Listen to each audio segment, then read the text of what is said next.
This is the blinking red light box, danger, danger. This is the place where people tend to get hurt the most. All right, hi everybody, I'm Dr. Pat Davidson. I'm here at elitefts today.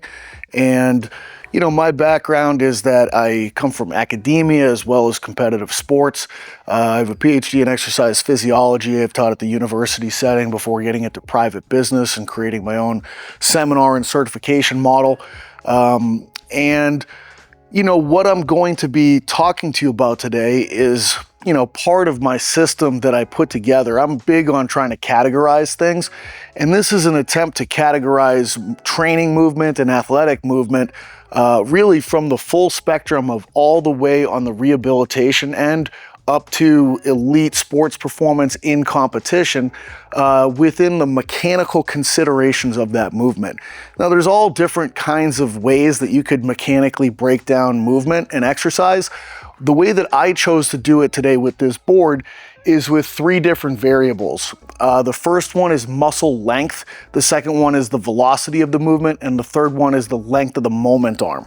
So when we talk about, and I tried to keep this very simple, and I want you to understand that with all these variables, they actually really exist on a full spectrum, and with every possible iteration in between the most extreme ends of the two sides. But for muscle length, we're going to look at it either being concentric or short, or eccentric or long. So you'd have to think that for every muscle, there's got to be some sort of midpoint where it's neither concentric nor eccentric. But once you cross that point, now the muscle is concentrically oriented. And once you cross it the other way, now the muscle is eccentrically oriented. So it's either going to be one or the other in this discussion, short or long, concentric or eccentric. Velocity, we're going to talk about just as slow and fast. And what I want you to think about here is kind of like weight room versus real sports. So that's going to essentially be the breakdown that we're using. And moment arm is going to be the level of torque that's imposed upon the system. So that's going to be the horizontal distance away from the rotation point that we're seeing the loading taking place. So that's either going to be short or long, and I'll get into the specifics of that as I go through the different quadrants here of this 8-part graph. But I think that what you're going to see is in many ways, all movement is actually going to live in this graph in some way, shape, or form. And also the full spectrum of rehabilitation up to training is going to live in here. What you'll also see here is that this is essentially a sequential stress like the level of stress that you're applying to the system is going to increase as we sequentially move through these boxes. So the least stressful place to move is going to be in box 1, and the most stressful place that you can move is going to be in box 8. You're also going to see that in some ways, some of these boxes unlock other boxes, so that you have a pretty good idea of, hey, where do I start someone on their training journey and how do I bring them along in a manner that is progressively exposing them to greater stresses that in some ways could be threatening if you jump too fast. But if you allow the system to be exposed in a graded manner, I think that you're going to see that this is a very useful tool to be able to visualize and understand how the mechanics of movement play into that. So let's talk about box number 1 first. And this is a place where the muscle length is concentric, the movement speed is slow, and the moment arm is short. And essentially what I want you to think about this box, this is where almost everything in traditional physical therapy actually lives. So something like a quadruped position would be in this. The muscle length is concentric, the movement is slow or isometric, and the moment arm is short because if I'm in a quadruped position, essentially the loading is directly under the joints that could possibly be rotating. So there's no increase in distance horizontally from the primary joint that's involved with the activity. Something like a clamshell with a band is also something that would live in this place. As the femur is abducting and externally rotating, it's a slow movement. There's very little torque imposed upon the system, and the muscle itself is continuing to get shorter and more concentric as you're doing it. As we move over here to box number 2, this is concentric muscle length. It is a slow movement and it is a long moment arm. So what are examples of things that live over here? This would be something like a dumbbell lateral raise, for instance. So as I lift my arm into abduction, the deltoid is getting more and more concentrically oriented. The muscle is getting shorter. It's a slow movement, and by the time I lift my arm all the way up into abduction, I now have a long moment arm. The shoulder is the primary point of rotation, and the load has horizontally moved from being under it, which is essentially no moment arm, out to a long moment arm, the longest that I could possibly get to, in the shortened position for the muscle. So this is a box that certain exercises live in, and what we seem to be seeing in the science that's associated with hypertrophy at this point in time is that we're questioning the efficacy of some of the exercises that live in this box. They don't seem to provide the mechanical stimulation for growth on a rep-to-rep basis that exercises that would live in a different box would provide. So it's like a hip thrust would live in this box. One of the early studies that took a look at this concept of analyzing short muscle length and a long moment arm and seeing the difference was a study that compared the preacher curl versus the incline bench curl. So if I'm doing an incline bench curl, my body's leaning back, my arm is stretched out, but the weight is directly under my shoulder in this position. As I lift the weight up, the muscle is getting more and more concentric. The moment arm is increasing as the weight comes up, and we looked at that and how much bicep muscle growth that created as compared to a preacher curl. And with the preacher curl, when you're at the top, the concentric position for the muscle, there's essentially no moment arm. The weight is directly above the elbow. As you lower the weight and the muscle is being stretched more, the moment arm is increasing as the weight moves horizontally away from the elbow. What we saw was that the preacher curl seemed to grow significantly more biceps tissue as compared to the incline curl. And that led to a lot of other follow-up research that started to take a look at muscle lengths and the sorts of hypertrophy that you get from different exercises that feature more of a stretched position versus a shortened position. And essentially the shortened position did not seem to grow as much muscle tissue rep per rep as the longer position. Now, this could just simply be that it's a lower stress thing. Like if I have more torque in a stretch position, this is just overall more mechanical tension that the tissue has to deal with. We need continuous and further research to really dive into this. There is a fairly large body of research at this point in time, but I think that most scientists are still a little bit skeptical of completely jumping on this idea that short position high torque is definitely inferior to long position high torque for growth. What I would say is that from the perspective of gradually introducing stress, I think this is an intelligent approach, so that if someone is coming back from an injury, I would probably start them with a short or a concentric muscle orientation combined with a longer moment arm exercise that lives in this box. So following that, we're going to come over here to concentric muscle orientation with fast velocity and a short moment arm. What is that exactly? Well, this is essentially how people turn and tumble in sports. If you see a figure skater and they're going up for a triple axel or a sow cow or something in that regard, they're always going to keep their arms very tight into their body or overhead in those positions. And they're always going to keep their legs very close while they're spinning through space. If you have a diver in the Olympics and they're trying to perform an exercise with multiple somersaults, they're going to tuck their body in a very tight manner like a ball.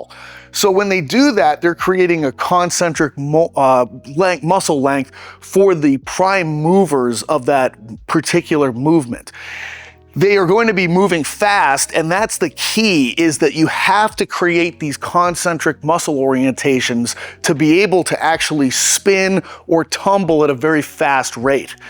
And when you're doing that, the moment arms are becoming very, very short, which is helpful because the torque that's applied to the system at its distal ends is going to be less in this particular case. Now, what I think is kind of cool is that if someone, like I can't do box 3 very well. I'm way too tight. I've got, movement limitations and joint restrictions and things like that. If someone wanted to try to get me to be able to perform box number 3, they would really need to start me off in box number 1 to be able to give me access to range of motion that I don't currently have. So that is one example of some of the interactions between these boxes. If you want to be able to turn and tumble like many sports require that involve the athlete moving their body at a high velocity through space, you need to make sure that they have access to the joint positions and range of motion associated with optimal performance for those particular sports.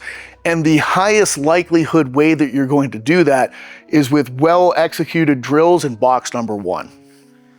So now that brings us over here to box number 4, which is concentric muscle positions, fast velocity movement, and a long moment arm.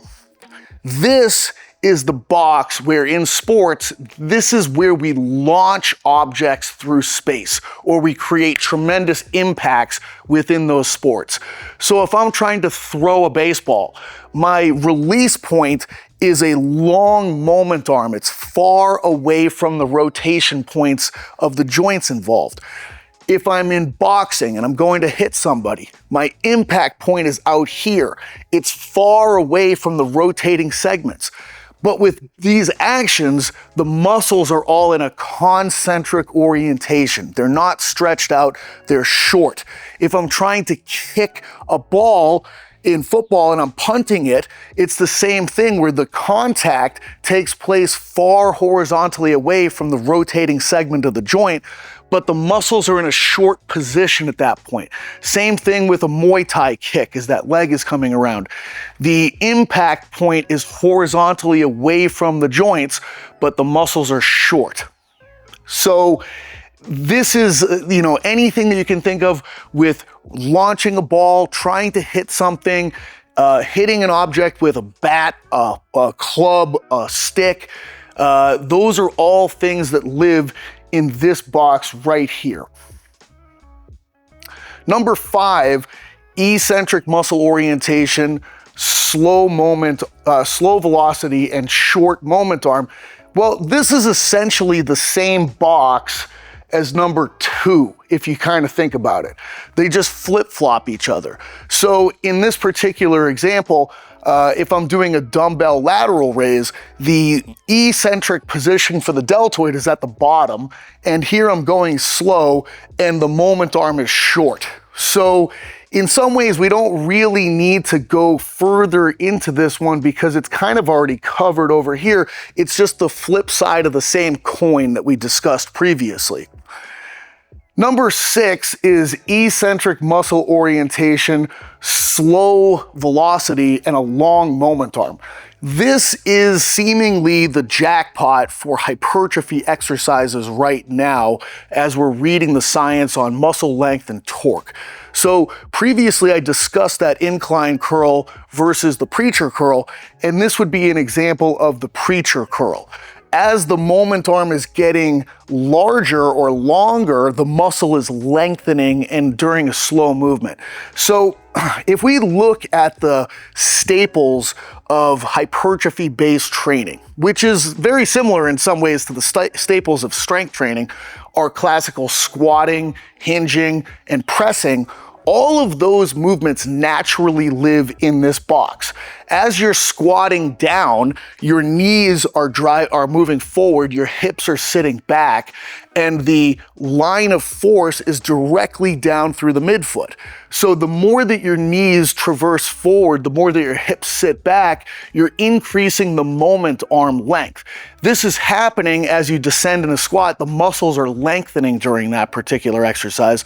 So as we're going into more of an eccentric orientation, we're increasing the length of the moment arm.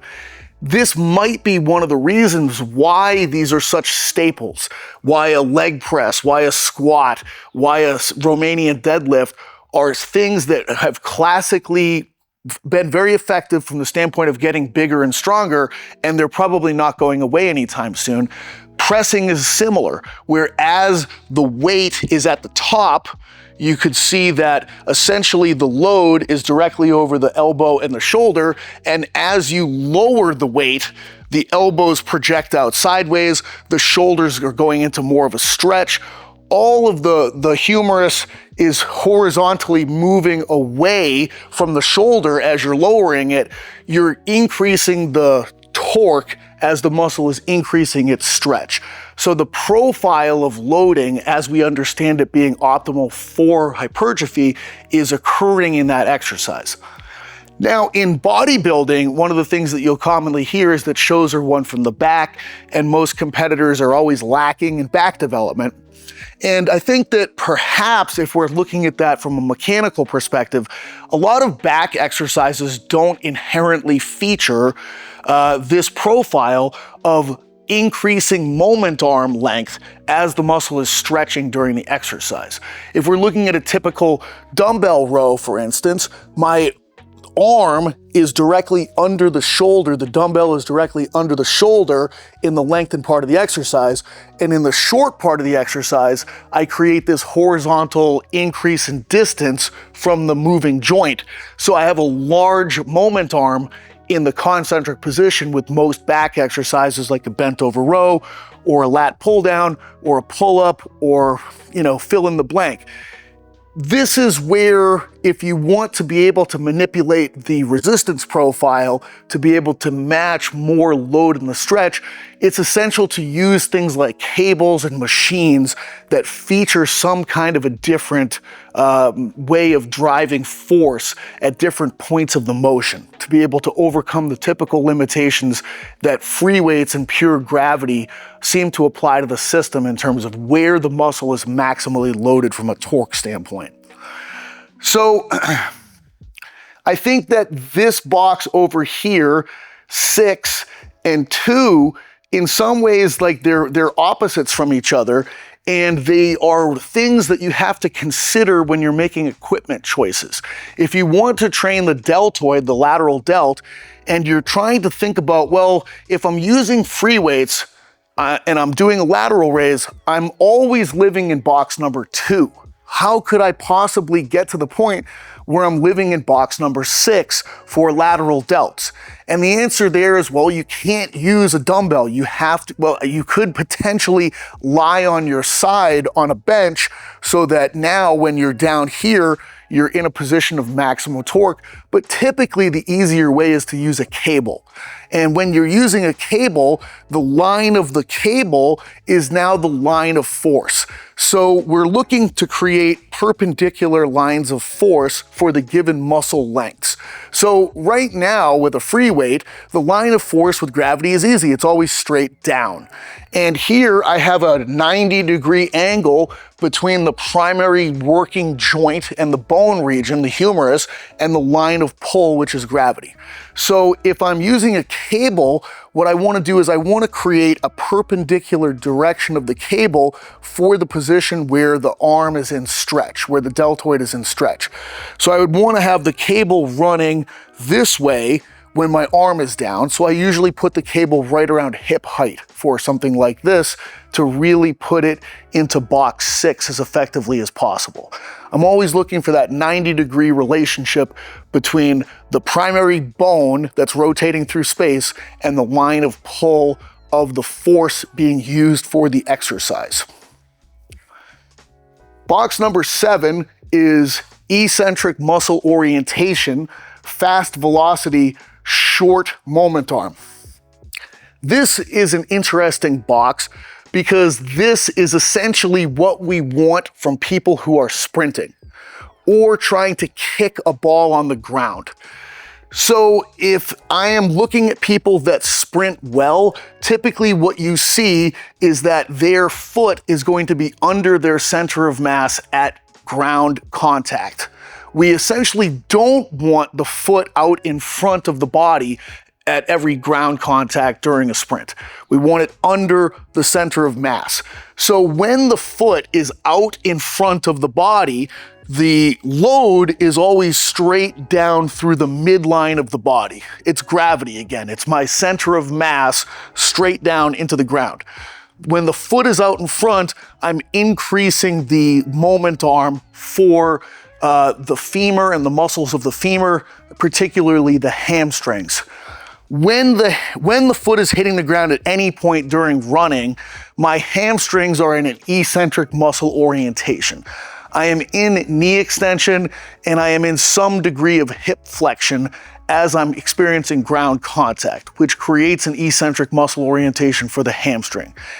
If I am featuring a pattern where the foot is hitting the ground under the center of mass, I have a shorter moment arm. This is very important from the standpoint of not putting too much stress on the hamstrings during a sprint. This is also going to feature the ability to get off the ground quicker, to use more elastic recoil during the task itself, and to facilitate a better foot path during the cyclical action of the running stride. But overall, it's primarily a place that decreases the muscular stress imposed upon the tissue of the hamstring during a sprint.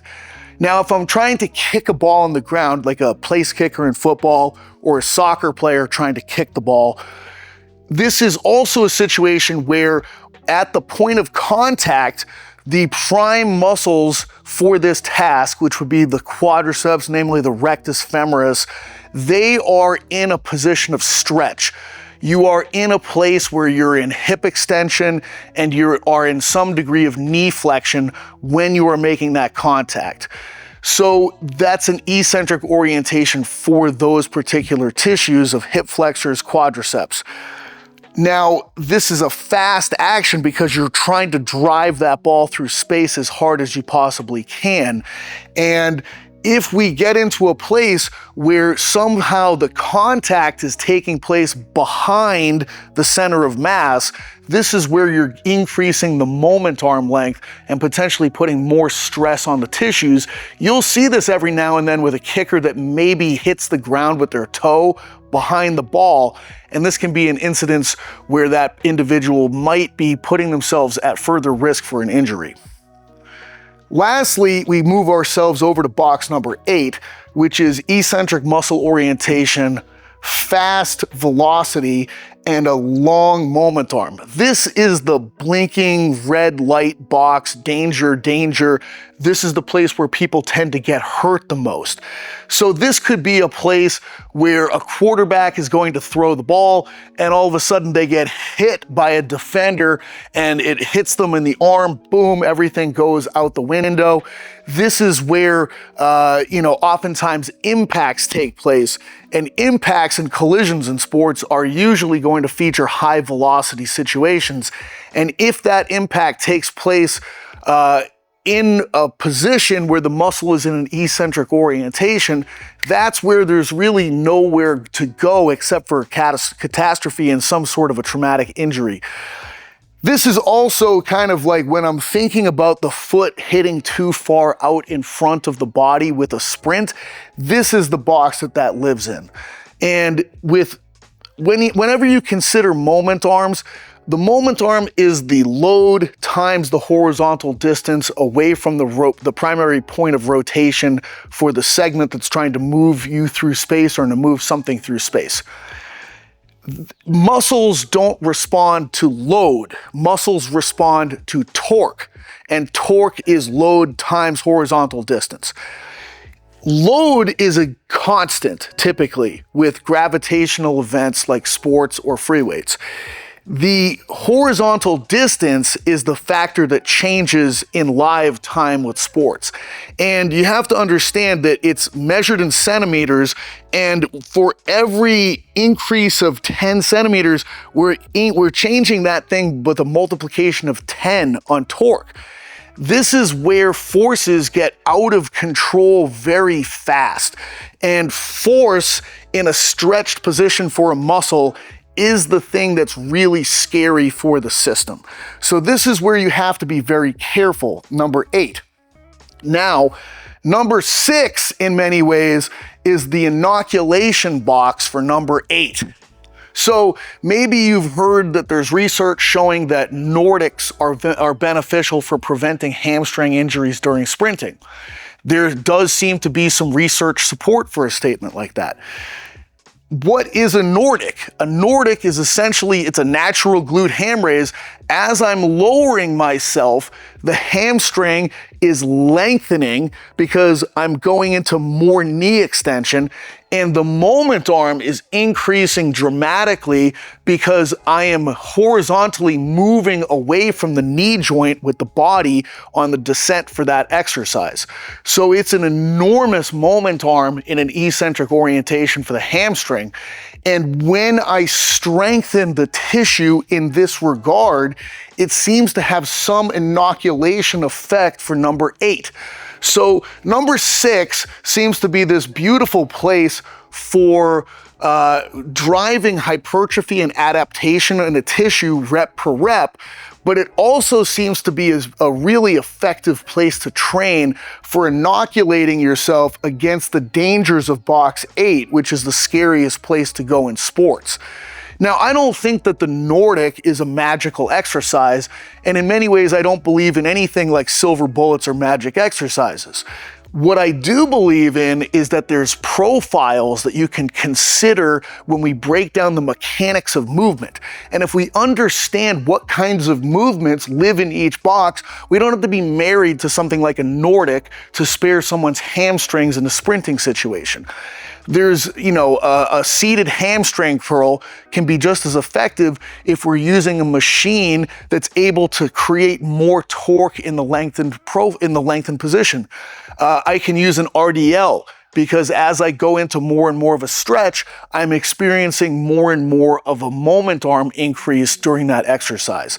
I think that we have to move away from this emotional connection to exercises and evaluate these things through more objective definitions of the structure of the movement itself. And I think that this is one way in terms of utilizing these 3 variables that we can start to do that. This is certainly not the only way that we can use principles and categories to be able to build useful boxes to be able to name and define exercises, but I do think it's one avenue that you can start to look at to understand the essence of what sort of stress a movement provides and how it's different than other stresses, and also provides a framework for how to sequentially move from lowest of all possible stresses up to the most stressful situation, and ultimately how to protect yourself in this place where the most stressful events actually take place.